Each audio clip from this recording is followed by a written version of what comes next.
I think it started now. Okay. Does anyone else going to join? Let me. I don't know. Let me just ping the team so they.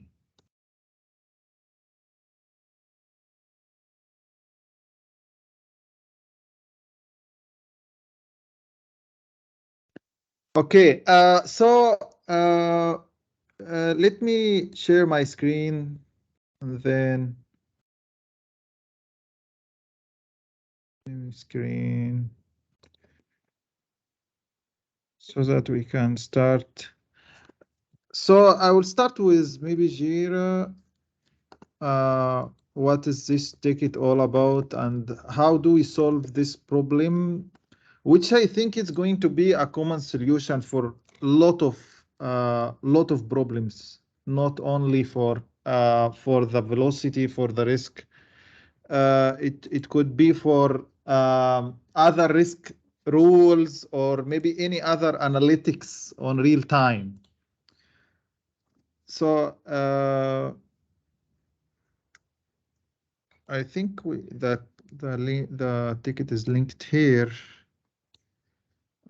This is a no, sorry, not this one. This one. Yeah, this is Spike. I want just to pick up a document from the Spike where we have the problem definition. I think it's more, yeah, the business requirement. So what I want to refer is, like this is a lot of talk, but let me summarize it. We have something like this rule, velocity volume.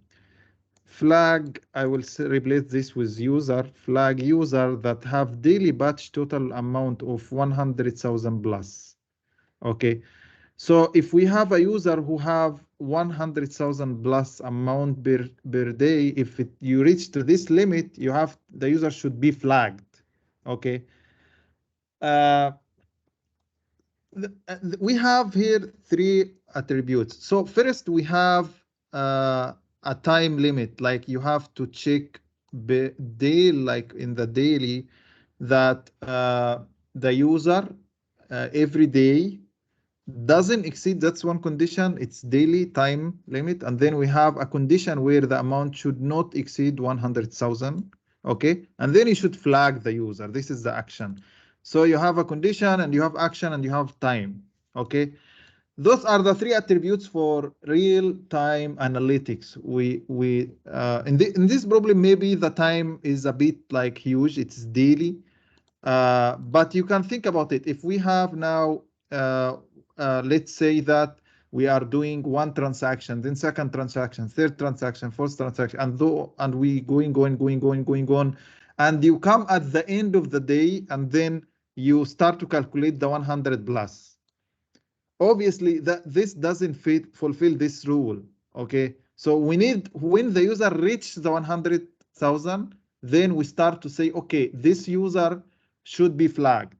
Okay, we could solve it by saving every transaction. That could be a solution, that we store every transaction.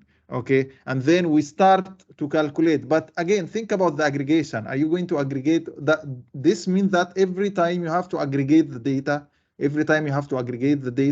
like you are going to aggregate it on the database. Imagine if we have thousands, millions of transactions happening. This is killing, like this is not the right way to solve it. Like think about it, we have 1 million transaction, and then with every transaction we aggregate all the transactions happen for the user on the day. Okay, so this is not the right way to solve this problem. A better way to solve it is, with every transaction happening, we stream the data. Okay, we send a request to stream, like we send the transaction, and then we have a framework which will do the aggregation for us and will give us a tool to give us that okay, we can do some analytics during the operation, like during the system is working and transactions are happening, then we can do some analytics on the real-time data, the data which is happening immediately right now. So this is one example. Like you will find there are few rules here, and you can add as many rules as you want. The tool we use to solve this issue is called Flink. There are many, maybe some of you guys know some or not, but if you can say Flink versus, you'll find Spark, Kafka, Beam, Storm. There are many tools, but we use Flink because Flink is supported on AWS. That's the only main reason why we're using Flink. There is like no specific reason, but again, AWS use Flink because it's one of the best real-time data streaming and analytics tool. Flink is working not that hard to understand. It is just a server, like a server you deploy Flink. I'm going to show in the demo how we do this deployment. But in short, it's just a server which you can, you just have this server, and then this server you deploy a jar application. And inside the jar, you can pull data, you can do your analytics on the data, and then you push data. You call it like the source and the sink. That's all. So you have the source of the data, and then you have the jar file or the source code or the deployment, the package you deployed. They call it a job you deployed, and then it's going to be executed, and then it will give you the result. The good thing about Flink or such kind of like Spark or any other platform does analytics is it can be processed on parallel. It can handle a high volume of load. So you can reach to a point where you kind of like immediately when the transaction happen, immediately you can get the result. Okay. There are other. Wesley has a Yes. question. Yeah, sorry, Wesley. Yeah, thanks. I was just waiting for you to come to a stopping point. So what was the reason and what's the difference between this and Kinesis, which is something that's like baked into the Amazon product suite? We will come now. Okay, if you check on AWS, let me open the link. Where is it is Bakes is the latest. One sec. I'm just bringing AWS so that I can show you like what is the difference. I think this is a link. So if you check on Kinesis, you will find that we have you have Kinesis, the old implementation or the legacies, you call it the legacy, which is using exposed API to run analytics based on SQL. Like you write some analytics data analytics queries, and then you stream the data from the source, you sync it. It's the same concept, but they are using SQL and they are using their own platform. Okay, that is Kinesis. Okay, the old streaming platform, the legacy one. The new one is Flink.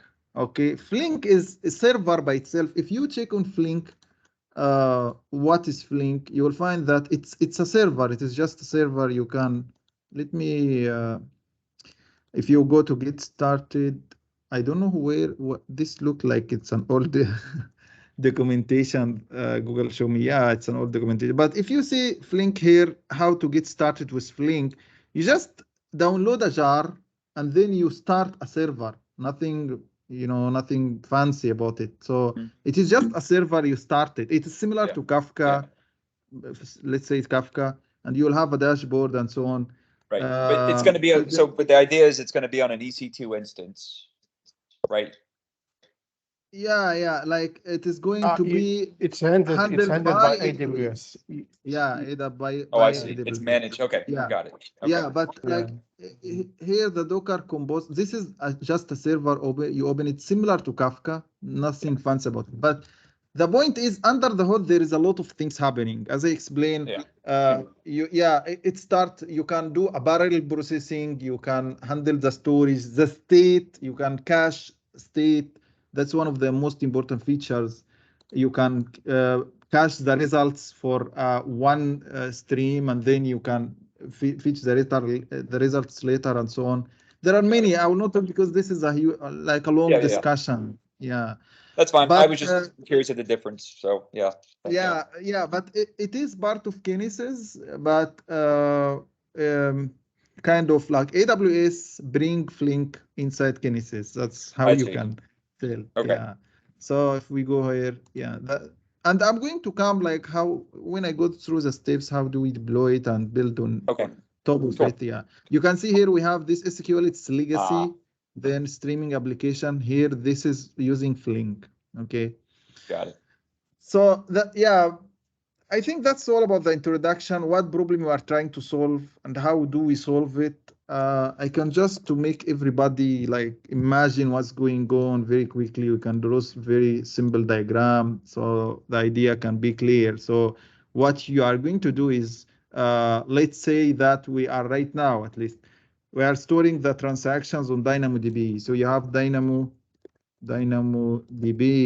and then we have, or we will have a Flink server, and then let's say we are going to store the result again on DynamoDB, the flag we're talking about. So what will happen, you will stream the data.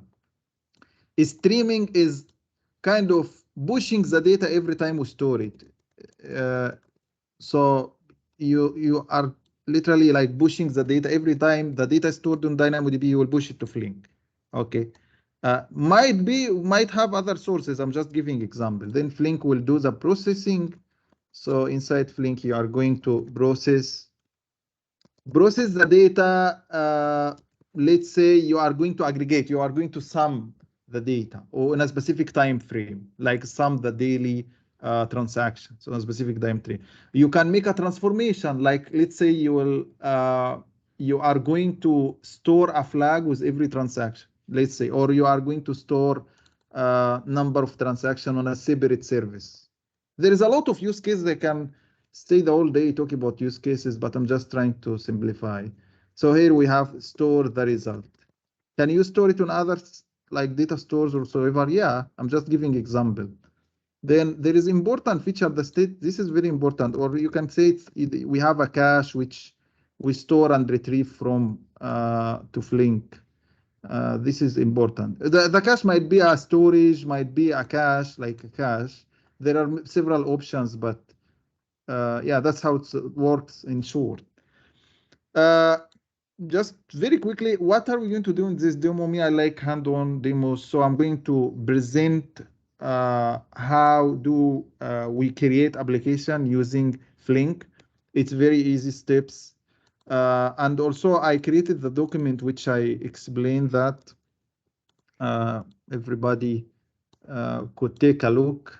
I take really like long time to understand all this process, and you'll not find it easily online. Like you have to pick from here, there until you figure it out and until it works for you. So you can, if you'd like to take in, those information I'm going to share now, it's again written on the Confluence page. So to start application, I like to start with S3. So you will create S3. What is S3 for? S3 is going to be used to store your application. Okay. So as I mentioned, Flink is just a server. You deploy a jar inside the server, or if you are using Python, you deploy a Python application inside the server. Nothing more, nothing less. So if we make the demo. Streaming, and then we just go on and create the bucket.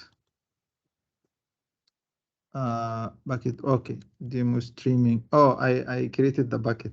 Demo streaming too. It's because I had already did the work before the demo. So this is the first step. You just create your bucket, your S3 bucket, which you are going to store the application on the bucket. Okay. So after you do that, now you start to write the application. The application, it is Java. Right now we are using Java. Okay. to create the application, it's not that hard. It's not that hard. You can just make a new application and then you can create a new project. And oh, this is sorry. Let me do it on Java. You can make a new project which you will use. Let me say analytics demo.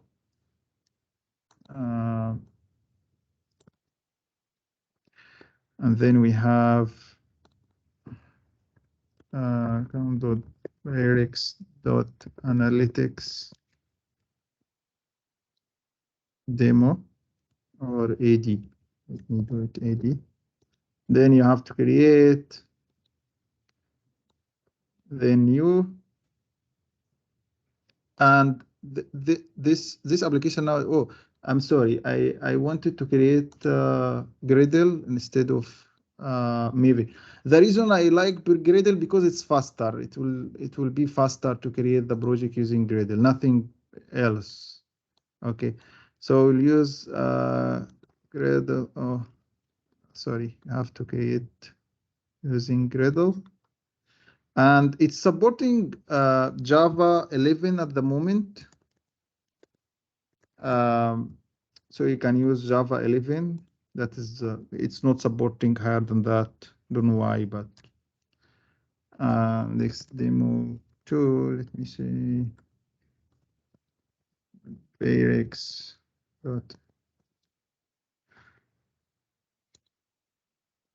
Okay. Then the easiest way to do it, just copy copy the Gradle file. The Gradle file I created,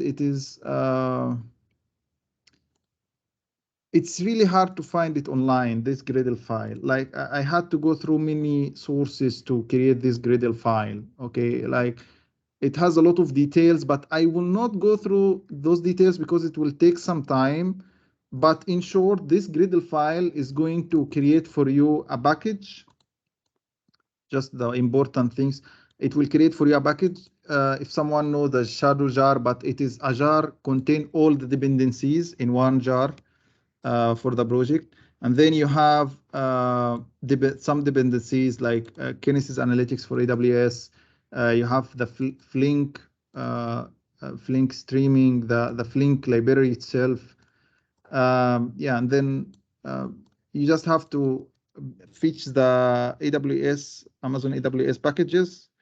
Then we have some details related to the packaging. How do we package it? It is provided by Flink, already exists on the repo on Flink, and it's kind of copy-paste. Like it's not something you have to do anything. You know, you have to build by yourself.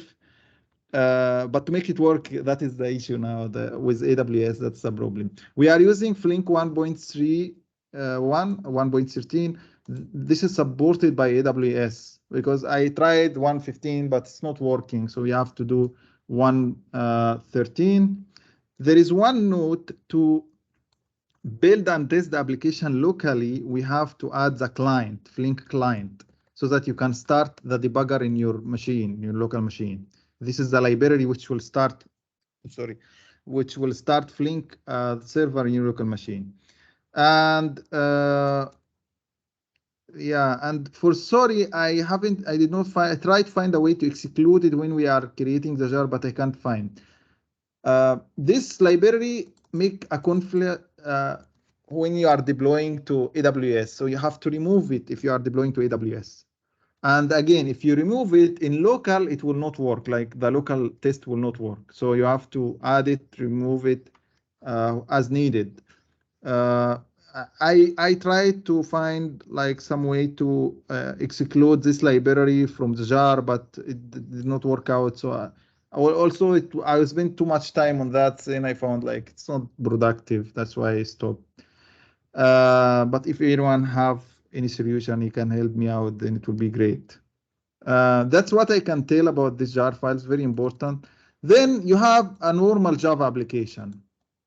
That's all. So this is going to be your main project, and it's just a normal Java application. I'll just copy from the project I build. I'll just copy some sources because it will take time to build the source, but also I will highlight what is the most important things on the source code. So let me just copy this part. So the project contain the three parts we talk about. So first you start a context or execution context. Don't worry too much about that. It's just that you tell Flink that, okay, I want the current context, which the environment.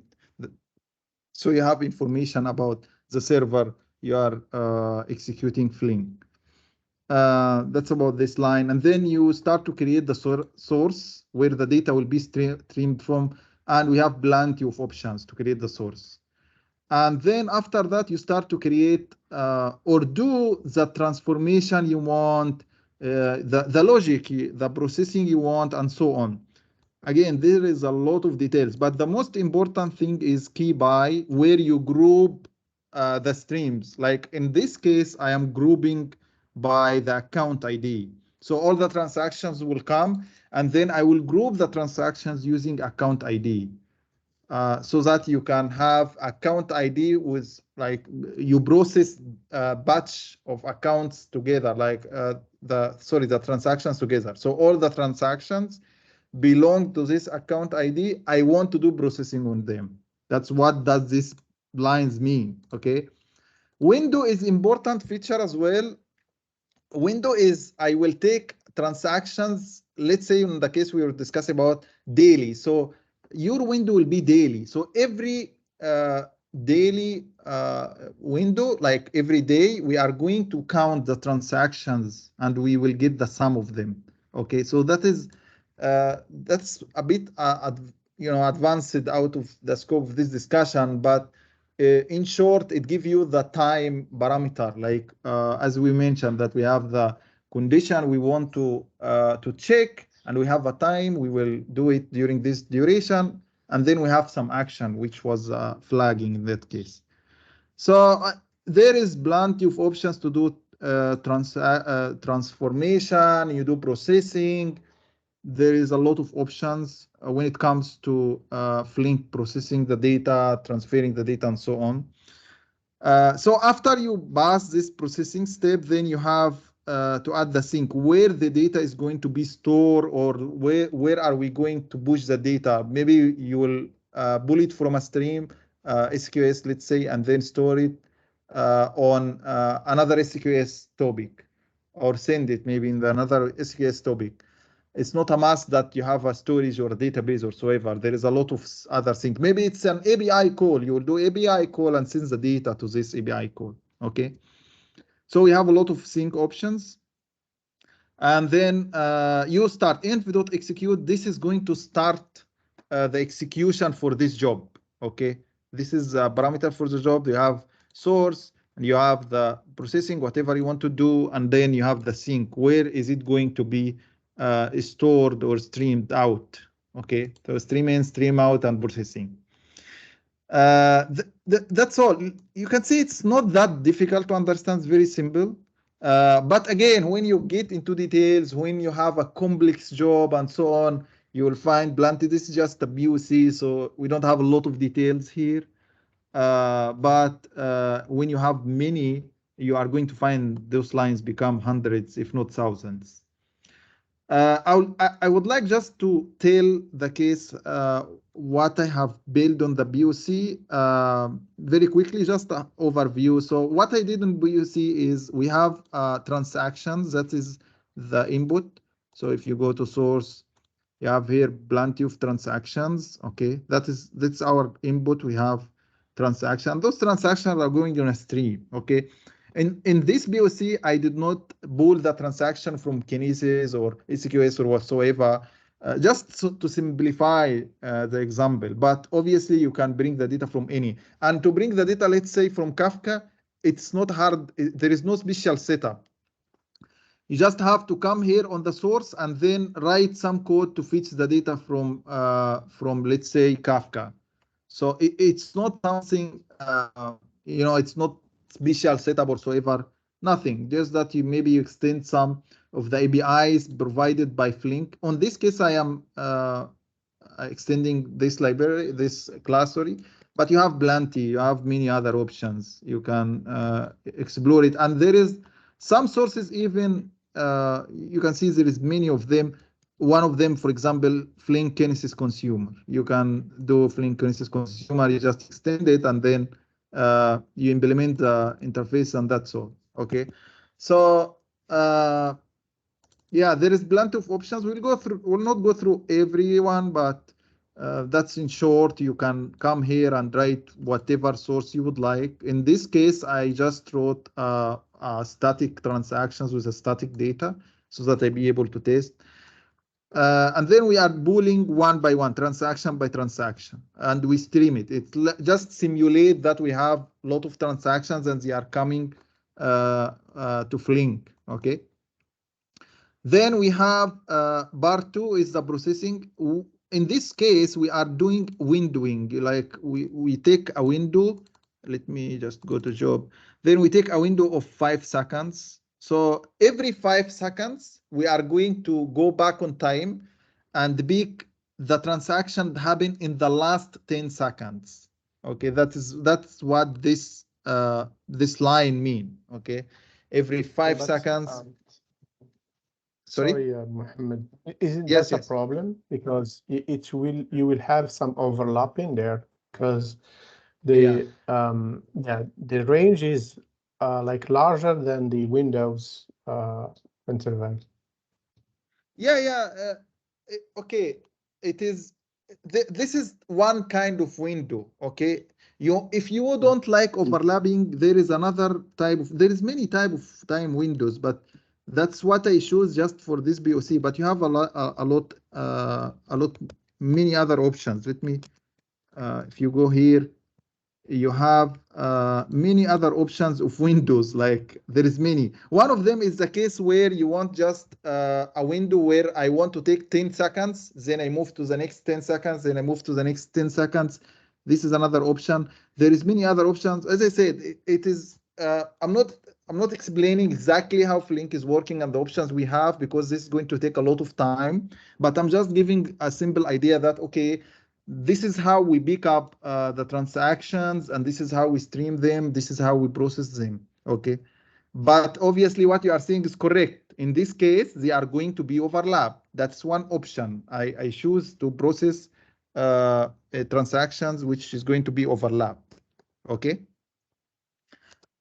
So how do we process these transactions? So if you go to processor, then you will find that we have the account ID because on this case, let me just explain. We have used key by account ID. So the transactions are going to be grouped by account ID. So we have, let's say we have account ID 1, account ID 2, 3, 4, 1, 1, 3. So 1 is going to be batched together. So you will have 1, 1, 1, and then you will have 2, and then you will have 3, 3, then you will have 4. Okay, so the transactions are batched together. Okay, that's what key by doing, and also the type of processor I'm implementing do that. Like the processor I'm implementing is and like window with the processor with key, those 3 together, 3 parameters together lead to this conclusion what I show. So we have here the account ID, and then we have if you go right here, you have the transactions. Those are the batch of transactions we have. They are related to this specific account ID on this specific slide of time. Okay. Then we have the context. This is like it has one of the important parameters is the state, a global state. So you can store or cache some data. You can fetch them. I will explain how I use it in this case, but that's another parameter. Context have other many other things, but that's the most important, the state. And then we have the collector. Collector is what you can tell is the output, your output. Okay, it could be in this case it's alert, but in other cases maybe it could be that you stream the data to another SQS. you store the data on database or so ever. Okay. On this case, we are collecting object called alert, and then after you collect the object, you should go to sync, which I will explain later, and then sync is going later to store the object. Okay, so with every batch, we have one output, one alert output, and we are doing this processing. This processing, I think the most important is the state. The state we have here, what they call global state. What's global state? You can count it as it's a cache. Okay, the cache, and then how do you get the cache value? You can use value state describer. The describer, it's going, you can say this is your key. This is the cache key. So we have any cache have a key and value. So how do you identify the key? Using the value state describer, and then you can access the cache using get global state. That is the cache. You can say it's they call it state equal to cache. This is the same. Okay, and then you have you can get the value from the key from the value state describer, and then you can use this value. Okay, this value can be updated. You can update the value, and you can get the value. You can do like normal operations for caching. Also, this value go with you with every transaction. Like this value can fit, sorry, with every processor batch, with every batch of processing. So let's say I process this batch of processing and I store the value to be 10. You can actually access the value on the next batch, and then you can access the value on the next batch. On this case, I did what I have done that the key is account ID dot string, and then the value is long. What am I storing here? I'm storing the submission of the transaction on this specific key on this specific time. That's what I do in short. Okay. So if you go through this logic, you'll find that, okay, this is the sum. I sum all the transaction for this specific time, and then I check the last window, how much was the sum, and this window, how much is the sum. And accordingly, I push alert. I push the alert. Okay. It's a very simple example. I will not go through that much details, but that's in conclusion what is it doing. Okay. I hope it's clear to you guys, but you know, I don't like to get, because details are so boring, but I hope you get the idea and the most important concepts, like a concept of state. This is most important concept, a concept of processor, okay, a concept of source, okay, those are important concepts. Last concept is sync. So now after I said, okay, this account should be alerted or flagged, okay, then I store the object, okay, which is the output from processing this batch, this specific batch. This is the output from processing this batch.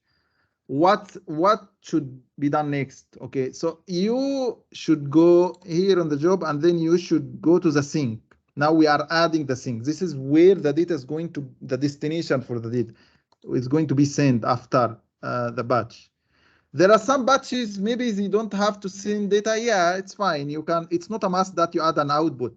Like if you check here on the processor, it's not a must you add an output. Like we only add an output if this account is flagged. So it's not a must. So if you add an output, now we will go to the sync. What sync is doing is just a function where you will receive the object you added on the processor. And then you can do whatever you want. You can here send to SQS, store data, do whatever you want on this part. And this is Java. Like you write, you can import any libraries you want, any dependencies. It's Java code, pure Java code. Okay. I hope it's clear, but those are the main components on the processing job. Those are the main components of processing job. Any job, I think, any job you will not, you know, you will have, sorry, to use one of those components. Okay, it's kind of a must. Otherwise, it's not a streaming or processing or runtime processing or real-time processing. Okay, I hope it's clear. I don't know if someone have questions or need to clarify something. There is, I'm sure you guys have plenty of like, oh, what this is, what's doing, what is this doing. I'm trying to be very quick, very high level, but I hope you catch the main concepts. Okay. Anyone have anything to ask, to discuss, to share? Yeah, Okay, yeah, let's Mohammed. move. Yes, go on. Yeah, okay. Yeah. So I'm just looking at, so if you have to use for the use case, if you have to integrate use this on our system, we will be building it as a standalone service, or or how do we intend to implement this lyrics? Yeah, that's a good question. So how do we run this application and how we deploy it and how we use it? Okay, first, let me show you. Right now, if I'm in my local, and then I just want to make sure that the library did not remove it. Here, you have to add the client library. So let me just add it. That is one step so that we can run the application on our local. And then you can go to the main job, and it's very simple. You just do debugging. And it's starting, just going to start.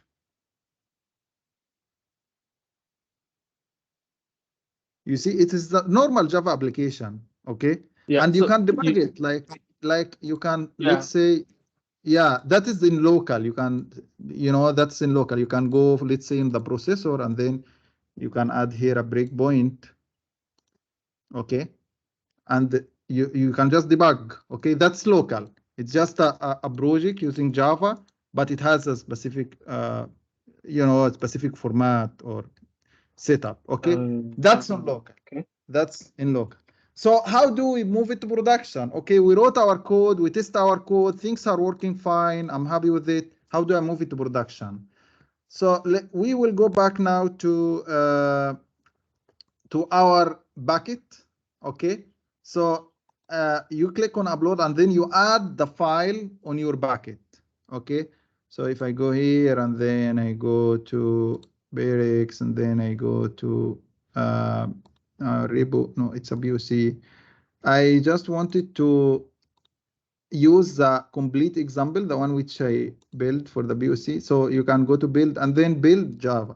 How do I come out with this jar file? It's very simple. You can go here, clean. If you don't know how to run Gradle, you can run it from IntelliJ. It's very simple. Or you should run jar. Or from the command line, sh Gradle w jar, and then it's going to be building the jar, and then you will come to build folder. You will come to here just when it's finished. If you open build your libraries, and then you'll find jar. This is Java knowledge. It's not something related to Flink, but again, like it's good to explain. That's how you generate the jar. Already Gradle file is prepared to generate this file jar, the one which I share with you, team. Okay. Then so you come, yeah, Mohammed, you come here. Yes. sorry, Mohammed. So I know you mentioned something about it caching, because what I'm thinking now is basically this since Flink is a server, that means we are most likely going to have an EC2 instance where this guy will be deployed. And I'm just, my thoughts are around the caching part, because I know you mentioned something about it caching some results on the streams. So if the server should go off, it means the cache will be cleared, right? Okay, you don't have to worry about all those things. Oh, this is handled by Flink server. Okay, you just have to write code. Yeah, that is the use of Flink. We could have built this streaming process by ourselves. Like you can write a code. This is possible, right? I can write a code, okay, and then I keep application running, okay, and then it will pull from SQS, let's say, and then it will process the data. This is something you can do, but Flink give you tools. It's already built by Flink team, okay, so that you don't have to write all those things by yourself, like caching or processing the batches. you know, like right now, if you open here, you can find, let's say, if I go to job and then I can find key buy. You see this key buy, like under the hood, it means that what? Like you have 50 transactions in this case. Okay, you have to go through the transaction you deliver, you window. Again, the windowing is another thing you should do. Like if I do it manually, that's what I will do. Okay, I have to window those transactions, and then I have to check the timestamp with every transaction. I see which window it belongs to, and then I have to group those transactions according to the ID, right? I have to do all those work by myself. But Flink, out of the box, do that for you. You just have to write key buy and you are done. You write window and you are done. Okay. Same for the state. Okay. In Flink case, you don't have to manage the state by yourself, like in the processor. You don't have to manage the state or the caching by yourself. Flink will do that for you. The server will do that for you. Okay. I hope it's clear. It's like you don't have to worry about all that. Flink, that is the use of Flink. That's why Flink is used. Okay. Uploading, I think it will take some time, but I will just cancel it because I already have a bucket, so that we don't like take time waiting for the upload. But here I did risk service analytics, and I already uploaded the example I explained to you guys.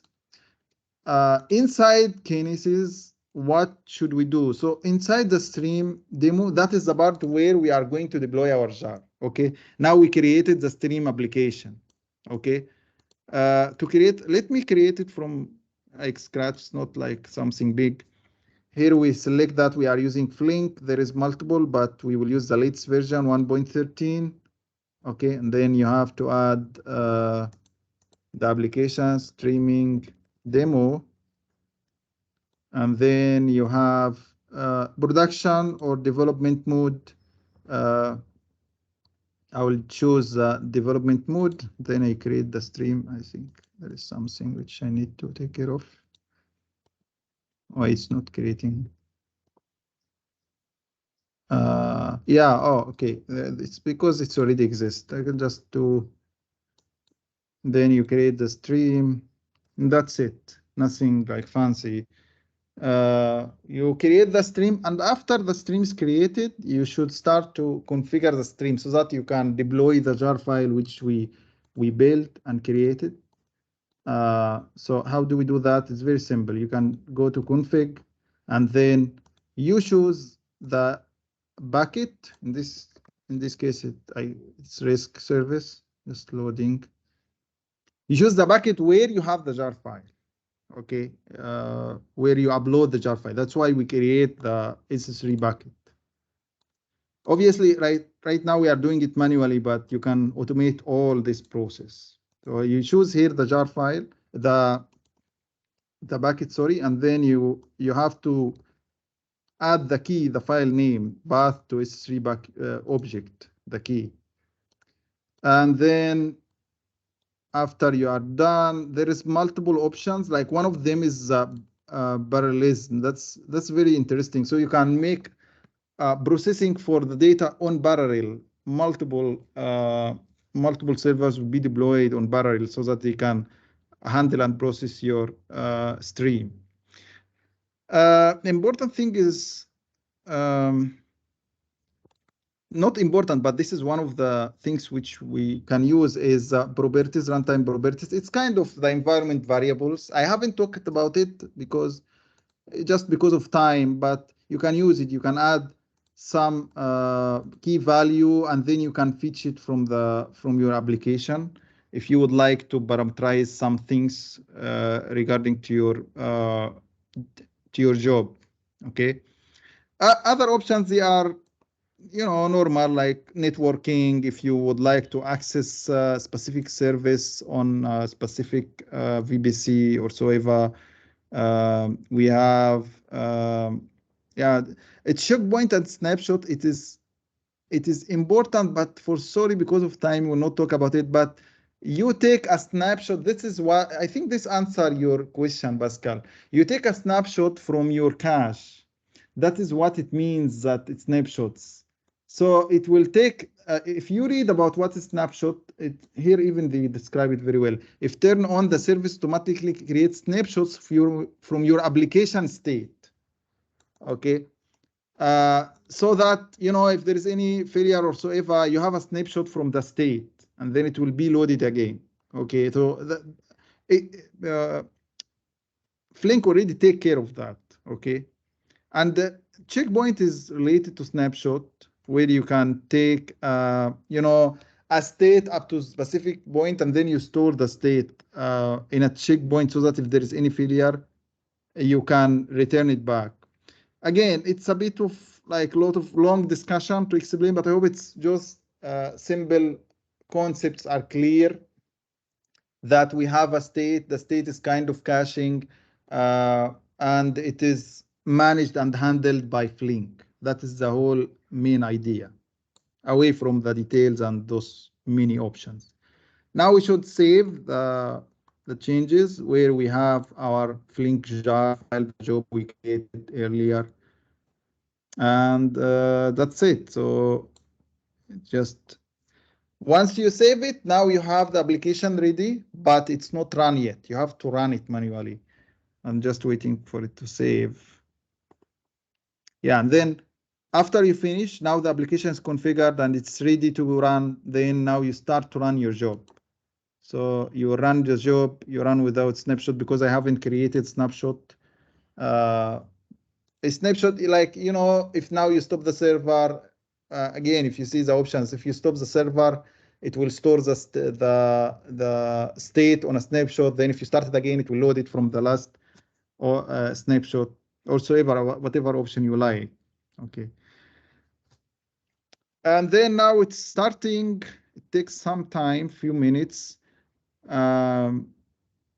Just because of time, I can show you existing application which I run. If you see here, this application, it's running already. And then you can go to Flink dashboard to see your state. The Flink dashboard it's a dashboard provided by Flink, Flink server, just to check the status, the running. You can see here, this is the running job which we deployed. Like if the others, if it's finished, I will show you. But like you can see here the application. You have a lot of statistics about the application, and you can check if it's running. Obviously, this is a small application, but you might have this diagram show you like the streaming. You might have a lot of stages on your streaming. Here we have just simple application, but the source and destination. But you might have many destinations, many sources to come to your application and so on. You can see the errors, exceptions, the checkpoints you take. So yeah, many like monitoring and details are too many, and they are very useful. Yeah, this is about the dashboard, just to confirm that your job is running successfully. And another thing which I would like to show is logs. In AWS, you can use CloudWatch. It's to store your logs. Here you can show the errors, your logs and your errors. But obviously you can go to CloudWatch service and see your logs. Like if I go to CloudWatch. Excuse me, Mohammed. What are you doing in this case? What are you doing with the output data? Where are you sending them, or are you storing them somewhere, or what exactly? No, in this case, I'm just printing the data, nothing else. Just system.logging it. Yeah. So now, if you look at CloudWatch, we'll see them. CloudWatch. Yeah. If you go to CloudWatch, if I go to the log group risk, I'm looking for my log group risk. Log group is just the name of the service. You can risk analytics service, and then you can find here the log stream. And you'll see here, you see here the message for the log. You will find here, this is the message alert ID3. This is what I am logging. There is other things which is related to the server itself. Can obviously change the log level, but the whole idea is you can see your logs here on CloudWatch as well, not only in the dashboard. Dashboard, like sometimes it's not streamed to the dashboard. I'm not sure why. Maybe it's not provided by AWS. But CloudWatch have the logs as well. You can go through the logs in CloudWatch. Yeah, and then I think that's all. I hope you enjoy the session. I don't know if you guys have any questions, but from my side, I'm done. This is what I would like to show you. I hope it's useful to you. Those information were totally new to me. So I have spent the last week or two to come to a conclusion. This is the best solution for the problem we are facing. And as you can see, it makes total sense. Like it really makes sense. You are now able to stream the data on real time and process the data on real time and take action. You can make alert, you can store the flag or so ever on real time. Okay, there is really, if you go through the documentation for Flink, you will really enjoy, like it's doing the data analytics in very interesting way. Yeah, so again, you will find all those information on the Confluence page I created. I just stored the the steps we went through. Obviously, the demo have more more explanation, so on. I don't like to add a lot of wording on the documentation because usually developers don't read. But I'm going to note that if you really need more details, you can watch the record and you will find much far more details. But on this documentation, just explain how to create the project, how to deploy it, and so on.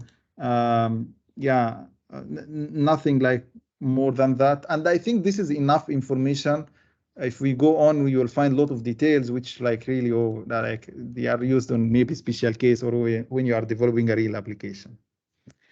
Okay, so that's all from my side. What do you guys think about what you heard? And if you would like me to explain something to you, if you have questions, do you think that is going to be useful for Bayrex to use AWS streaming using Flink? What do you think? Yeah, I think, yeah. Go ahead, Wesley, go ahead.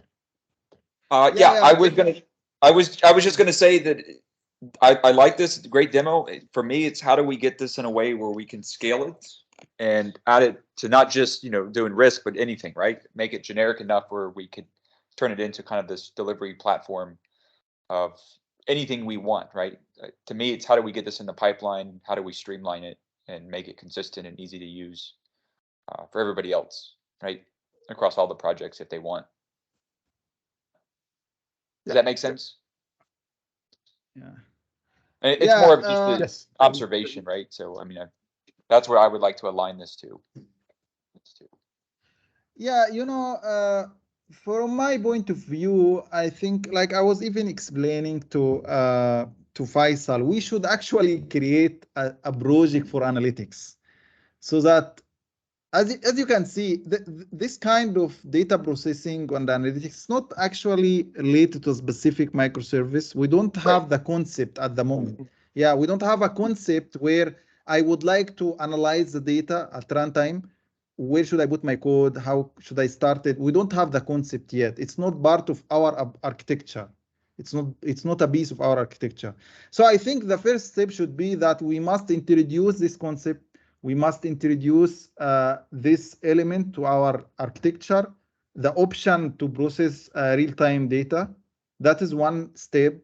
And then you start, it's important for people to know, you start to educate the team that, okay, we have an option called real-time analytics, at least the product team, then they be aware.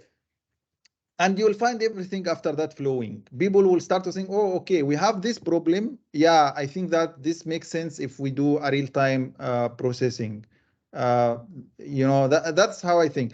In matter of like deployments and technical scaling, I believe that AWS is very scalable. Like you can deploy millions, not even thousands, but millions, 100. Then they will scale very well as long as you consider in your application that, okay, like we are going to deploy it, we are going to make, parallel processing and so on.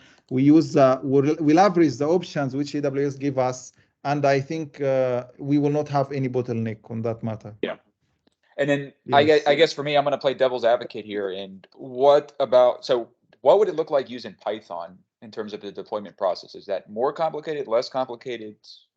What's your take on Python versus Java in this case for these analytics? Yeah, let me tell you, I explained that to the team. So if you go to Flink documentation, that is the main reason why I use Java. It's nothing to do with with whether Java is better or not. But if you go to Flink documentation, you will find it's mainly using Java. That is the main reason. Yeah, nothing else. That is the main reason why I use Java. If you go here, you find the examples, overview, everything using Java or Scala. Those are the main supported languages. You will not find like Python. It is but like here you find all the code is Java. There are support for Python, but it is not the main language. It's not the main language. Yeah. Aside from that, if you talk technically, Java is, it handles the memory better than Python. Like technically, it is a bit faster. I will not say like, since we are in the cloud, I don't think it will make that huge difference. But again, if you would like to consider it, yeah, Java is it's faster on processing the data. But on the other side, Python have more libraries on data analytics and for example, pandas. This is the most used on Python. You will find a lot of other libraries to process the data. But again, those libraries mostly they are easy your life. It make your processing easier. And there are some they have equivalent on Java. So I don't think that there is that huge difference. Except if you would like to use specific library, let's say for machine learning with a specific algorithm which is not implemented in Java and it's implemented on Python. So, and again, this explanation, it is a POC. If a team think that, okay, we want to use Python, then yeah, they can go for Python. Okay, they are not related. Like each job, it's not depending on other job. Yeah, I haven't even talked about machine learning on this presentation, but this is a huge other world to discuss. Yeah. But anyway, that's this is my takeaway from Python and Java. Okay. Yeah, thanks. I appreciate that. And one last question: have we looked at the cost of something like this? What would that? What honestly, that I haven't. Yeah, I haven't checked on the cost. That is something I haven't looked at, but I think it like let's check cost of Kinesis streaming using. I mean, it's we can talk about it later. I was just curious if you knew off the top of your head. I don't think it's. Yeah, but you see, I don't think it's that much. 0.11 per TBO per hour. Yeah, like it's not that huge, I believe. This is a small number. But obviously, if you count 24 hour, if you count several KBO is kind of, the processing unit. So it's not that huge. I think it's reasonable. It's reasonable, like around total charge of $200 maybe per month. I don't think it's that huge. It's not crazy expensive. Like.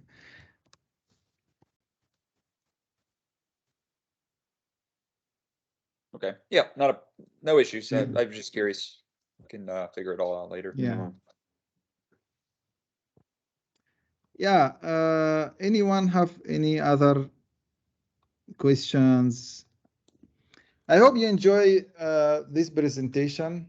Me personally, when I'm going through the task, I really love what I learn. It's very interesting how we do real time, analytics and analyze the data on real time. And I really feel we can use it in many areas on Barix. Okay, I will not take more of your time, guys. I appreciate your attendance. And obviously reach out to me if you have any questions, if you would like any clarification. I will be around to support.